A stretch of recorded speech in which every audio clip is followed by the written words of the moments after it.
हे शिक्षण विभागाने जर अधिकारी मनमानी पद्धतीने करत असेल तर त्यांनी लक्षात ठेवावं, त्याचे पुढचे उचलून फेकल्याशिवाय आम्ही ठेवणार नाही. नमस्कार, मी प्राध्यापक सचिन काळवंडे, आरटी फाउंडेशन अध्यक्ष नात्याने आपलं सर्व संचालक बंधूंना माझी विनंती आहे की आरटी प्रतिपूर्तीचा लढा आपण मागील काही वर्षापासून देत आहोत आणि त्या लढ्यामुळे महाराष्ट्र राज्यातील पुष्कळशा जिल्ह्यामध्ये आपण शाळांना न्याय मिळवून देऊ शकलो, त्यांना रिएम्बर्समेंट पूर्णपणे मिळवून देऊ शकलो. परंतु त्यामध्ये काही अशा गोष्टी लक्षात आल्या की पुष्कळशा शाळांच्या टर्न फी ह्या शिक्षण विभागाने रोखलेल्या आहेत. त्यासाठी आपण शालेय शिक्षण संचालक स्तरावर प्रयत्न केलेले आहेत आणि टर्न फी सुद्धा हा शैक्षणिक शुल्काचा एक भाग आहे. तो 16-17 पर्यंत देण्यात आला, पण तो आता त्यांनी 17-18 पासून बंद केला. तो पूर्णपणे मिळावा ही आपली पहिली मागणी आहे. त्यानंतर ज्या न्यायालयीन प्रकरणात ज्या लोकांचा शाळांचा निधी हा शिक्षण विभागात अजूनही थकीत आहे, तो पूर्णपणे 12-13 पासून त्यांना मिळावा. शालेय शिक्षण विभागातून त्यांचा निधी रोखण्यात आलेला आहे. विविध कारणं देते, चौकशीचे किंवा इतरही काही बहाणे ते अधिकाऱ्यांकडून करण्यात येतात. त्या अधिकाऱ्यांना आम्ही शेवटची संधी देतो. जर त्यांनी तो निधी तात्काळ 7-8 दिवसात तो दिलेला नाही तर मोठा आंदोलन, तोडफोड आंदोलन करू वेळ पडली. हे शिक्षण विभागाने जर अधिकारी मनमानी पद्धतीने करत असेल तर त्यांनी लक्षात ठेवावं, त्याचे पुढचे उचलून फेकल्याशिवाय आम्ही ठेवणार नाही.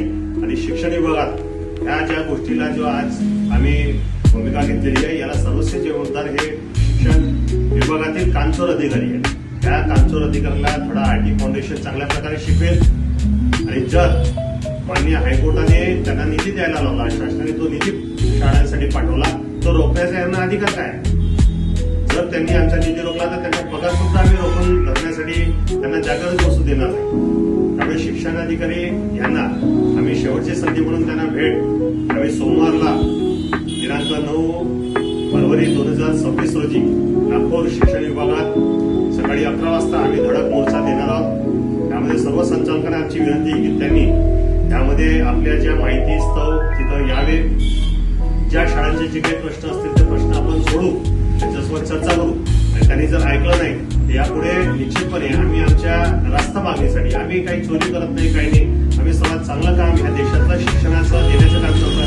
त्या शिक्षण देण्याच्या कार्यात जर सरकारची आडमुठी भूमिका असेल, त्या अधिकारी मनमानी करतात, त्या अधिकाऱ्यांना आम्ही आमच्या पद्धतीनं सरळ आणू आणि त्यासाठी जे काही करायचं असेल तर निश्चितपणे कायदेशीर पद्धतीने करू आणि चोर अधिकाऱ्यांना, जे भ्रष्टाचारी अधिकाऱ्यांना त्यांना वळणावर आणण्यासाठी आम्ही योग्य ते पावले उचलू. त्यासोबत आताच आम्ही लोकमतला एक बातमी वाचली की त्यांनी टीसीचे पैसे घ्यायचे नाही असा मुद्दा आणला. त्यासोबत शाळेची जी फी जर थकीत असेल तर त्या फीसाठी पालकांचे कोणते दस्तावेज थांबवण्यात येऊ नये अशा तो लेख लोकमतला आला होता. आता शाळा वर्षभर पालकांनी शिकावं, विद्यार्थ्यांनी शिकावा, त्यांना शाळेत पाठवा आणि जेव्हा पैशाची वेळ आली तर त्यांनी इतरत्र पैशाचा जावं आणि त्यांचा आम्ही टीसी आम्हाला रोखून ठेवण्याचा अधिकार नाही. म्हणजे तुम्ही हे गार्डन समजत आहे का, बगीचा आहे का, कोणी यावं, आम्ही वेळ काढून घ्यावं आणि वाटेल तेव्हा चाललं जावं. जे शाळा हे काय गार्डन आहे का? तुमच्या सरकारी कराचा भरणा जर अशा पद्धतीनं कॉर्पोरेशन टॅक्स लोकांनी भरला नाही, इलेक्ट्रिकचं बिल भरलं नाही, नळाचं बिल भरलं नाही, मग तुम्ही त्यांना सोडता का? कर्जाचे हप्ते भरले त्यांना तुम्ही सोडता का? मग शाळांची फी बुडाली तरी चालेल, शाळा बुडाली तरी चालेल, पण पालकांना कुठेच त्याबद्दलचा तुम्ही रोखटोक हे नाही आणि म्हणता की तक्रार आमच्याकडे करा, जे डॉक्युमेंट देऊ नका. डॉक्युमेंट जर दिले नाही तर सरकारचं, शासनाचं शिकवण्याचं म्हणणं आहे की ते टीसी वगैरे तुम्ही थांबू नका. मग आमचे पैसे शासनाने द्यायला पाहिजे. तुम्ही जर असे नियमात बसाल तर त्याची जिम्मेदारी घेणार कोण? हा आरटी फाउंडेशनचा प्रश्न आमच्या शासनाला आहे. जर आमच्या शाळेची फी कोणी पालक बुडवत असेल तर त्याच्यावर आम्ही कोणत्या पद्धतीने कारवाई केली पाहिजे हे तुम्ही आम्हाला कायद्याच्या माध्यमातून आम्हाला तरतूद करा. शाळेची सेफ्टी नाही, सुरक्षित नाही, कोणी पालक घेऊन भांडतो, कोणी कोणासोबत अशा पद्धतीनं वागणूक करून जातो. कुठेतरी सुरक्षिततेचा कायदा आम्हाला द्या. आम्ही जर शाळा चांगल्या पद्धतीने चालवत आहे, इंग्रजी माध्यमामध्ये आम्ही काही भरमसाठ फी घेणाऱ्या शाळा नाही आहोत. 1-2 लाख 4-4 लाख फी घेणाऱ्या शाळांना तुम्ही त्याच्यावर काय जे काही कारवाईची असेल कारवाई करा. पण ज्या गोरगरिबीच्या मुलांना शिकवतात, स्लम भागात शिकवतात, मध्यमवर्गीय विद्यार्थ्यांना शिकवतात, 14-15 हजार 20,000 पर्यंत ज्या शाळांच्या फी आहे ते एक शासनाचं फार मोठं काम एक शाळा करत आहे. त्या माध्यमातून ह्या ज्या शाळा उभारलेल्या, संस्था उभारलेल्या आहेत आणि लाखो विद्यार्थ्यांना या शाळा शिकवत आहे म्हणजे सरकारचं कोट्यवधी रुपये शाळा वाचवत आहे. मग जे सरकारचं कोट्यवधी रुपये वाचवत आहे त्याला तुम्ही बक्षीस काय देणार, तर त्याच्यावर कारवाई करणार काय? मी प्राध्यापक सचिन कडबंडे हे आपल्याला सर्व संचालक बंधूंना ते का बरं घडत आहे सांगतो की आपली एकी नाही, आपण संघटनेला महत्व देत नाही, आपण मागे मागे राहतो. आता एक मोठ्या शाळेवर एका पालकांनी एका राजकीय पक्षाने फार मोठं आंदोलन केलं. 100 लोक त्यांच्या शाळेवर गेले आणि ते शाळा मला त्यांनी फोन करून बोलवलं की सर आम्हाला मदत करा. त्या शाळेवर मोठी कारवाई होत होती, त्याची चौकशी लावण्यात आली. त्या शाळेने पारदर्शकपणे ऍडमिशनची प्रक्रिया राबवली. 100 ऍडमिशन त्यांच्याकडे होत्या, पण 700 लोकांनी फॉर्म भरले. तर त्यांनी ड्रॉ सिस्टीममधून 100 लोकांना ऍडमिशन दिल्या.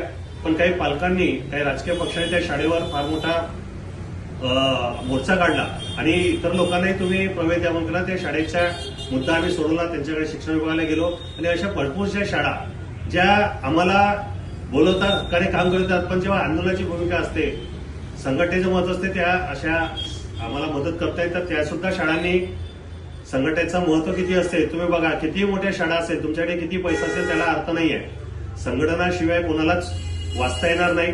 जर आपण वाचू, आपल्या शाळांच्या आपल्याला मजबूतपणे चांगल्या चालायचं असेल तर संघटनाला महत्व द्या, संघटनेसोबत जुळा आणि शिक्षण विभागाने आपल्या चांगल्या पद्धतीने कार्य केलं पाहिजे. त्यांनी आम्हाला चांगल्या पद्धतीनं मदत केली पाहिजे, सहकार्य केलं पाहिजे. आम्ही सुद्धा सहकार्य करू, आमची सहकार्याची भूमिका आहे. पण या सहकार्याच्या भूमिकेत शाळांवर तकादा लावत असेल, बेजबाबदारपणे शासन वागत असेल तर निश्चितपणे आम्ही आमच्या भूमिकेने, आमच्या पद्धतीने त्या शासनासोबत लढायला तयार आहोत. आम्ही हायकोर्टाच्या 15 पिटिशन आतापर्यंत जिंकलेलं आहे. यापुढे ज्या शाळा आमच्या सोबत राहील त्यांना आम्ही न्याय मिळवून देऊ, त्यांना पैसे मिळवून देऊ.